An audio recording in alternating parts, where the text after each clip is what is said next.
In a previous video, I asked you guys what shallow style tank I should make next, either a hillstream lodge tank or a boost only tank. And while the results were pretty damn close, the hillstream voters end up edging in front, so that's the tank we're going to be building today. But before we get started, I just want to give you a little update on the shallow riverbank pond, one that we set up roughly a month ago now. Here's what it looked like a couple of days after adding the fish, and if you're curious about the tall tank on the left here, I've got a video coming up about that one soon. But spoiler, it doesn't have a happy ending. Both of these shallow tanks that I have are 100 by 25 by 15 centimeters, and I had them made to fit my window ledge by a local glass company. And both of these tanks are running Delua's freshwater pixel lights mounted to the Delua rear mount rail system. They have a ton of different lighting options and mounting options, and I just wanted to show off a completely different layout for this tank. For this new shallow build, I'm using the rear mount with the single freshwater pixel mounted dead center of the tank. And for this tank, 2 pixel lights would have been the perfect option for full coverage. But there's a very good reason that I'm only using one, and I'll explain that a little later in the video. So the ingredient list for this tank is pretty simple. I've got some small river rocks as detail stones, a few kilos of small grain river gravel, 1 to 2 millimeters, a few kilos of medium-sized river grain, so 3 to 5 millimeters, and a random selection of rainbow rocks. It's probably got a ton of other names, but that's what it's called here. And I've had a quick look around online, and it's also apparently inert, so it shouldn't change the pH in the water, though for this Aquascape it doesn't really matter anyway. To start this build, I'm pouring in quite a thick layer of the smaller, finer river gravel, which will be the foundation of this tank and give me a nice safe layer to pile the bigger rocks on top of.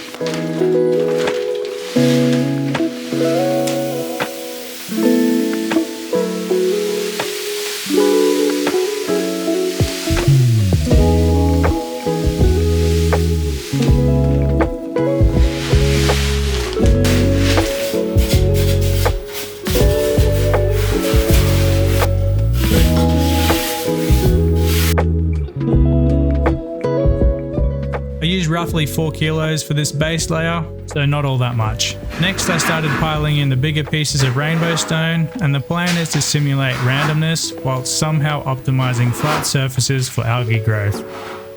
Unlike a lot of other hardscape layouts that I've done, this one only took about 30 minutes to get exactly how I wanted.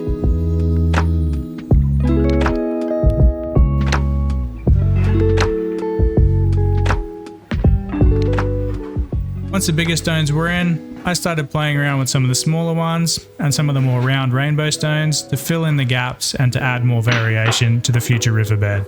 While doing this, I made sure to leave plenty of little gaps and caves for the fish to use as hides.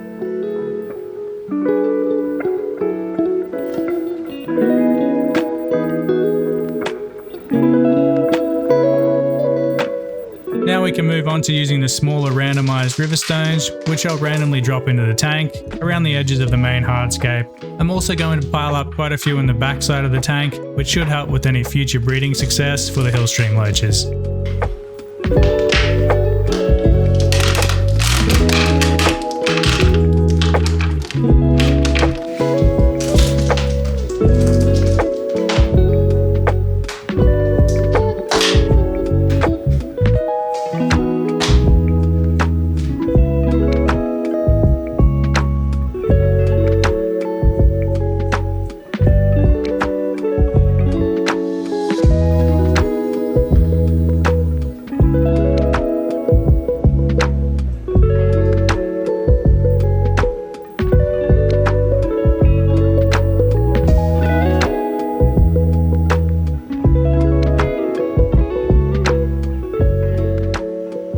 So here's how everything looks so far, and as you can see, my lighting arrangement has worked out perfectly.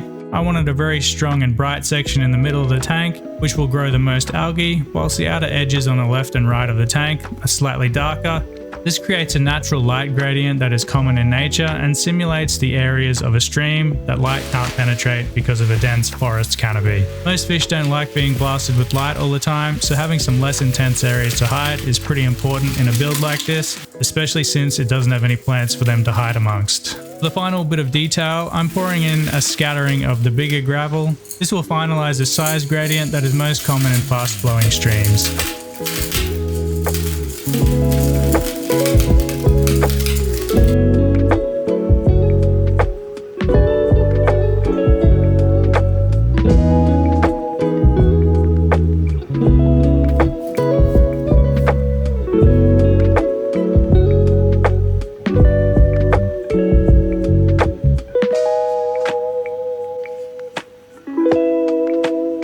Before I add the water, I'm going to add the pump to the tank, and I'll be using this little generic pump that I picked up online. It was the one that I used for the waterfall in my Exoterra paludarium, so it has a lot of power for a tiny little unit. I've also mounted a little stainless steel filter tube to the bottom, just so that none of the fish get sucked up into it. It is pretty powerful.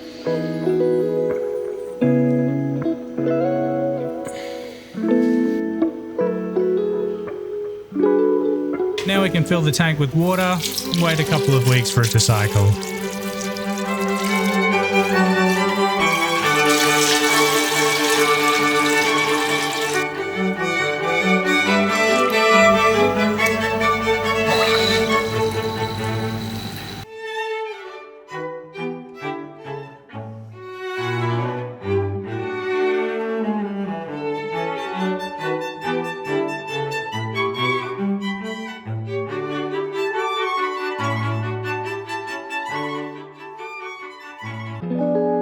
2 weeks later, I ended up going to my fish store and picking up the first inhabitants.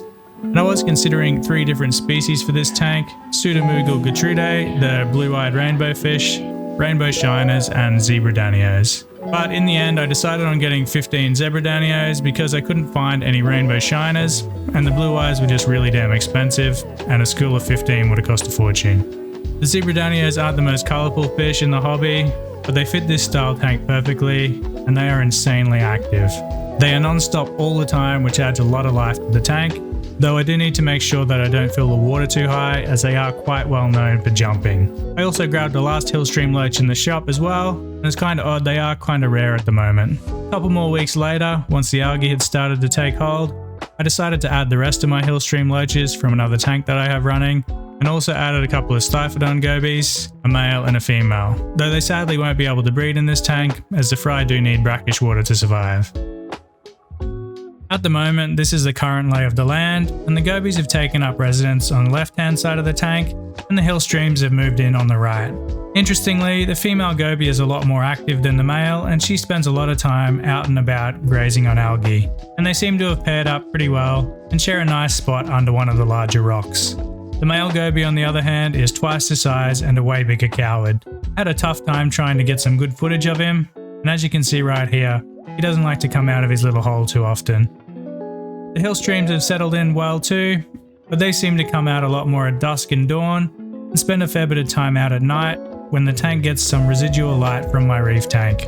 As for the zebra danios, they fly around the tank non-stop without a care in the world, and so far lowering the water has prevented any of them jumping out of the tank. I've also added a couple of little bits of frogbit and a ficus that was struggling in a pot just to help pull out any nutrients, so I don't have to worry too much about water changes, though I do a nice 50% water change every week. Something else you might find interesting, and that's compared to the pond style tank on the right of this one, this tank gets about twice as much evaporation, and that's pretty much because the light runs at 100% intensity to create algae growth, and the pump generates quite a lot of surface agitation. And both of these things combined increase evaporation. And since the votes for the last question were so close, I've decided to make a shallow boost only tank as well for my young Betta and Bellis pair, so keep an eye out for that build as well. And I'll see you in the next video. Cheers everyone.